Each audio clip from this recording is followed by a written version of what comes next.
So he called me sweetheart in front of the board. That was the first mistake. Not the biggest one, not by a long shot. But that's when I knew I'd let this go on too long. Knew he thought I was harmless. That smug little pat on the back, like I was his intern fetching coffee, not the woman who'd cracked the compression bottleneck that stalled his entire pipeline last quarter.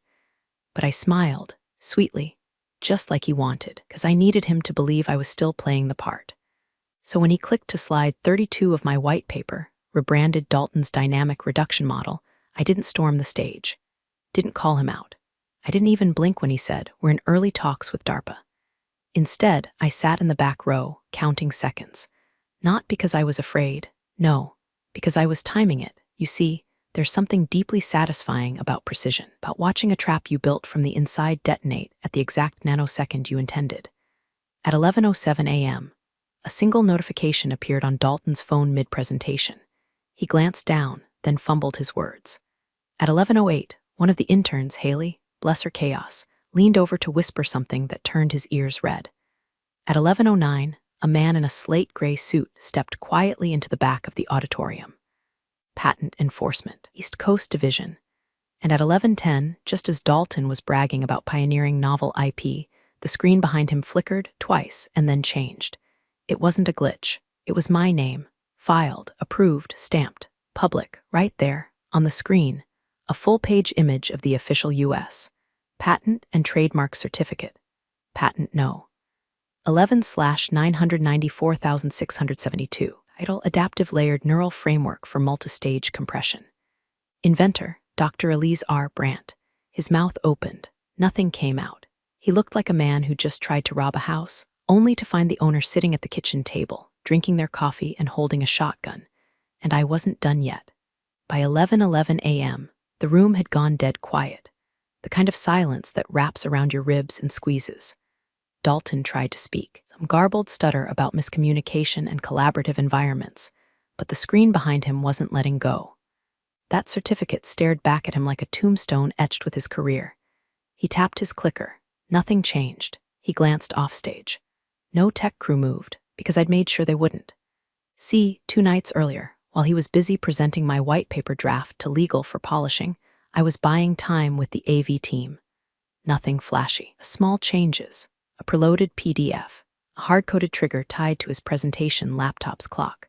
All it took was one extra USB. One board contractor who hated Dalton more than I did.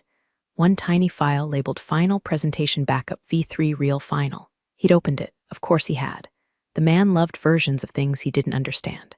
At 11:12, the cease and desist landed. Live. On the venue Wi-Fi, no less. Board's inboxes lit up like a Christmas tree on meth. My attorney didn't wait for replies. He CC'd the press. But I wasn't watching the fallout. I was already moving. He didn't even notice me stand. He was still squinting at the certificate, as if staring hard enough might change the name printed in bold beneath the invention. I stepped into the aisle. A few people noticed. One whispered. One gasped. I walked down the center like it was a runway, every step landing like a gavel. All that rage I'd buried under late nights, polite smiles, and quarterly reviews now wrapped around me like armor. He finally saw me when I was 10 feet away. "Elise," he started. I cut him off with a single raised hand. "Don't," I said. Calm. I wanted every syllable to land like a nail in his coffin. "You already gave the world your presentation. Now let me give mine." I turned to the audience. "You were just shown a white paper. What Dalton didn't mention is that the model he presented, while impressive, was not authored by him, nor was it developed under his directive." I held up my phone and tapped the screen. The projector shifted again. This time, the audience saw the receipts.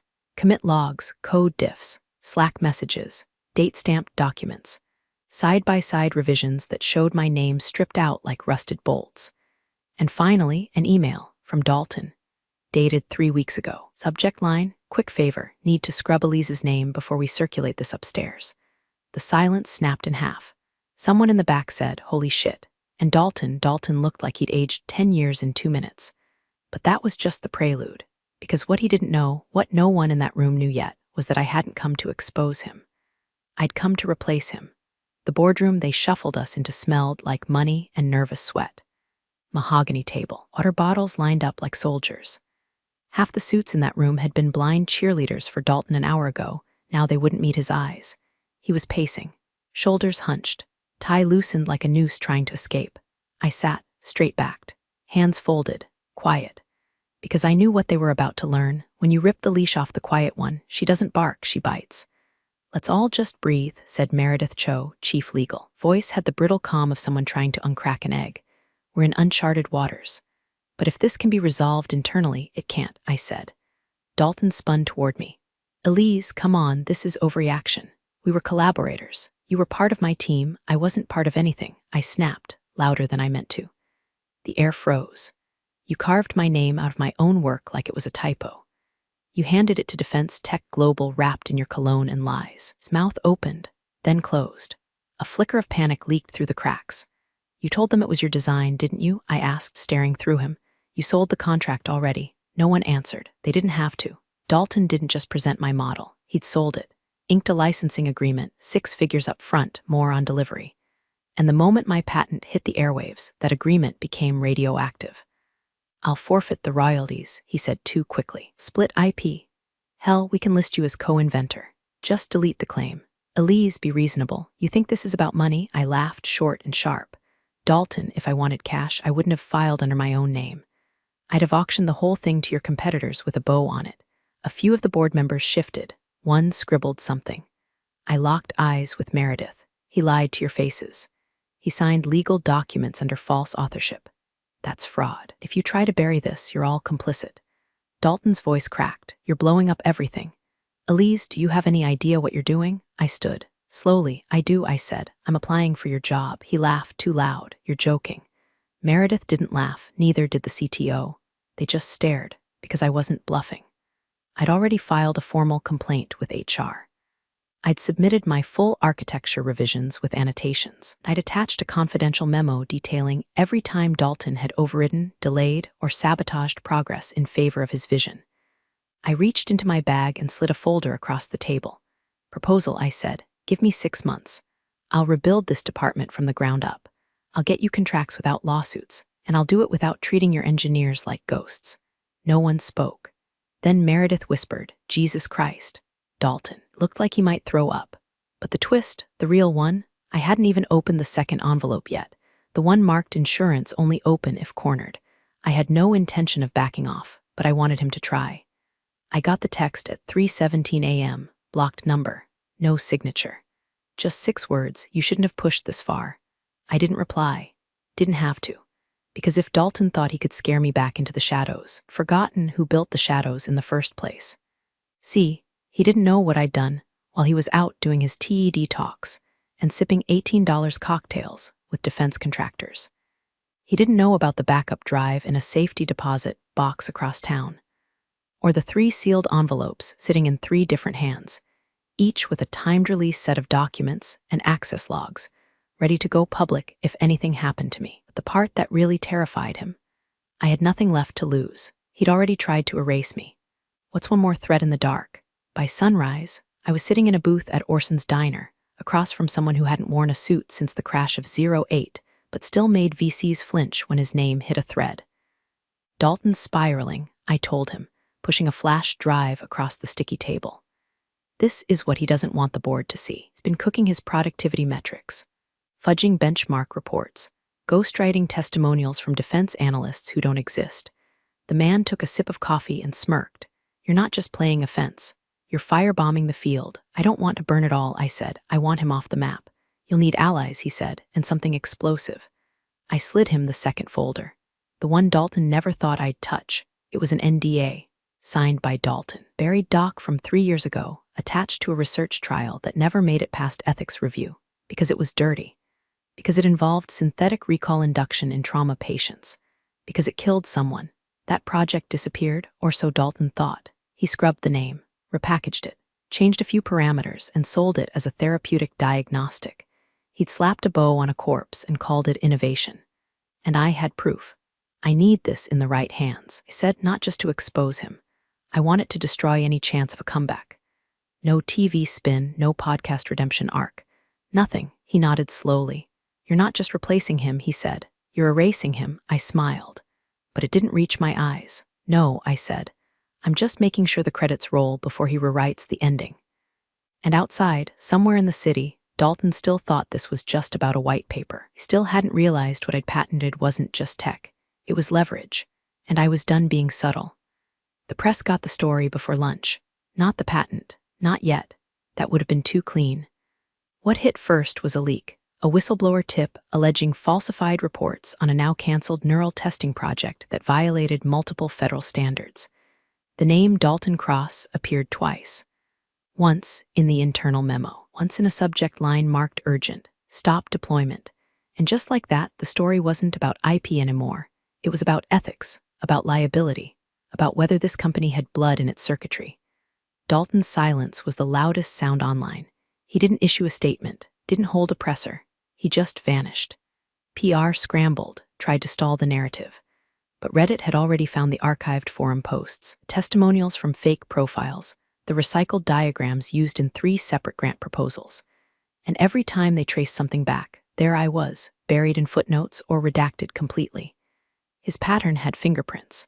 Mine had timestamps. But the real chaos started the moment his mother called me. Yeah, she left a voicemail. Hi Elise, I don't know what's going on, but Dalton hasn't slept in 2 days and keeps asking about a folder. He thinks you're bluffing. I told him not to reach out, but please, whatever this is, don't ruin him. He's still my son. I replayed it 3 times, not because I needed to hear her beg, but because that one sentence told me everything. He thinks you're bluffing. Good, let him. Because while the company held emergency board meetings and Dalton tried to scrub every digital fingerprint, I was already 3 moves ahead. That night, I attended a closed-door dinner hosted by a government tech procurement officer. Name withheld. NDA signed at the door. Wine too expensive to drink. They didn't ask questions, just nodded as I placed the revised model on the table. Stripped of corporate branding, clean, tested, and now patented in full under my name. Dalton was a mouthpiece, I said plainly. I was the engineer. You want performance, you work with me directly. No middleman. No risk. Didn't flinch. Someone passed me a card, 3 letters, 1 contract. That's when I realized this wasn't just revenge. This was transfer of power. I walked out of that restaurant and watched my breath fog in the cold. Somewhere out there, Dalton was probably pacing his penthouse, calling in favors, shredding documents that were already backed up across 3 clouds. I could almost hear him screaming into a phone, demanding to know who turned on him. Hadn't figured it out yet. It wasn't someone, it was everyone. The first time I saw Dalton after everything broke, he looked like someone wearing his own skin wrong. Unshaven, no tie, eyes bloodshot like the truth had been waterboarding him for days. It was in the elevator of all places, because of course it was. Same steel coffin where he used to smirk at me like I was just a flesh extension of his ambition. Now he wouldn't meet my eyes. He cleared his throat. Lise, we need to talk. I didn't answer. Just stared at the floor numbers tick by. You went nuclear, he said, trying to laugh like we were colleagues in some slapstick office tragedy. You ambushed me. You could have come to me first. Like you came to me when you scrubbed my name off the white paper, I asked. His jaw flexed. It was politics. Optics. You were disposable, I said, stepping in. You're right. That's what you thought. But here's the thing, Dalton. Don't get to cry sabotage when the grenade goes off after you pulled the pin. He leaned in, voice low and sour. They're going to tear you down, you know that? These people love a phoenix story, but they love burning one even more. You're not built for this kind of attention. I smiled, and it was the kind of smile that made people reconsider reality. I'm not here to survive the fire, I whispered. I am the fire. The elevator chimed. I stepped out. He didn't follow. By the end of that week, the board suspended him pending investigation, which was code for we don't want to be near you when the subpoenas land. They stripped his access, canceled his badge. HR leaked the exit quietly, buried between news of a quarterly earnings dip and a canned diversity initiative. But Dalton wasn't done. No, he always fancied himself the phoenix. What if he crawled into enough podcasts and sobbed just right about intellectual misunderstandings and a brilliant woman I failed to uplift? He could emerge as a fallen hero. So he went to the press. Not just the tech blogs, national outlets, glossy cover stories, teary-eyed rebrand videos, a documentary pitch. One headline literally said, "The man who gave her wings." I nearly choked on my coffee. He wasn't just rewriting history. He was selling it. Here's where things got fun. Because while he was on his redemption tour, spinning half-truths and desperate nostalgia, I was already working with compliance. You see, the ethics board never closed the file on the synthetic recall program. They just never had enough evidence to reopen it. Until now. Until I sent them a file labeled Patient X, Session 14 Raw Audio.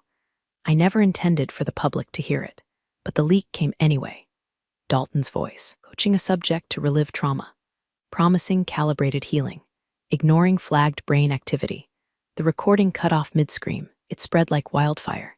His podcast deals evaporated. His redemption arc snapped in half like wet wood. Suddenly, no one cared about the white paper anymore. They were asking bigger questions now, criminal ones. They found him 3 days later in a rental car, parked outside a shuttered WeWork in Jersey City.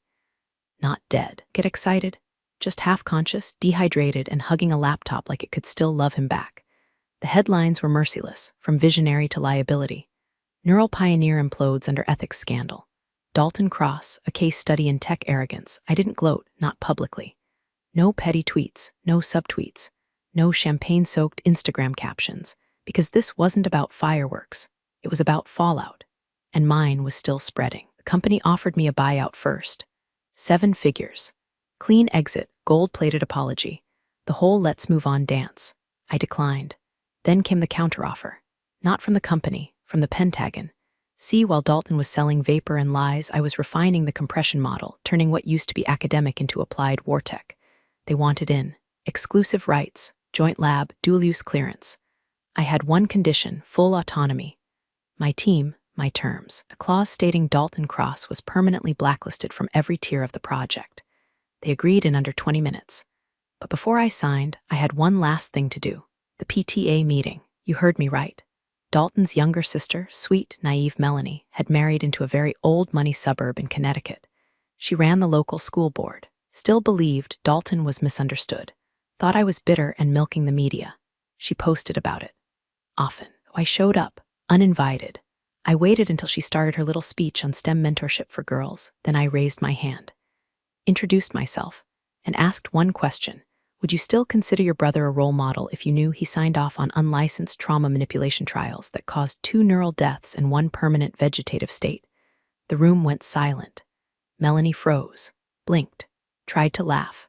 I don't think that's appropriate. Pulled a printed transcript from my folder. Dropped it on the table. Page 4, line 38. That's his voice instructing the subject to override pain response thresholds. You're welcome to play the audio for the room, gasps. One woman crossed herself. Melanie just crumbled. No words, just wet eyes and silence. I left before anyone else could speak. Because sometimes closure isn't a conversation. It's a spotlight. And sometimes revenge isn't fire. It's factual, cold, undeniable, eternal. The contract was signed in a silent, windowless room with biometric locks and 0 small talk. Just 4 people, 2 pens, 1 document that would reshape everything. I didn't smile. I didn't need to. The signature was enough. Mine, not Dalton's. Mine, in blue ink, right next to the words Lead Architect, Neural Defense Systems Division. That title used to be his wet dream. Now it was just an echo in my inbox. I walked out into a foggy November morning, the kind that makes everything feel like a scene from a movie you don't quite remember watching. The city moved around me, unaware, uncaring, and I liked it that way. No more handshakes, no more networking brunches. No more men calling me kiddo while stealing credit with the grace of a raccoon in a trash can. Just silence and forward motion. Dalton, last I heard, he was living off the grid, some startup in Iceland funded by crypto bros who hadn't yet Googled his name. He sends out monthly newsletters now, neurophilosophy essays full of AI buzzwords and redemptive nonsense. Nobody reads them. He tried contacting me once. Email subject line, "Can we talk?" I didn't open it. Instead, I printed it. Framed it, hung it in my new office, right below the patent, right beside the award from the defense secretary. And under that, a sticky note, my own handwriting. Just 2 words, not yours, because that's what this was about, always, not revenge, not even justice. Just reclamation of voice, of value, of name. He built a kingdom of mirrors and called it legacy. I shattered it, then built something real out of the pieces. And now, when they talk about innovation in the neural space, they don't mention him. They say my name, clearly, loudly, and with respect. Appreciate you sticking around, you wise old rebels. Smash that subscribe button, or this fossil might just cause another epic fiasco.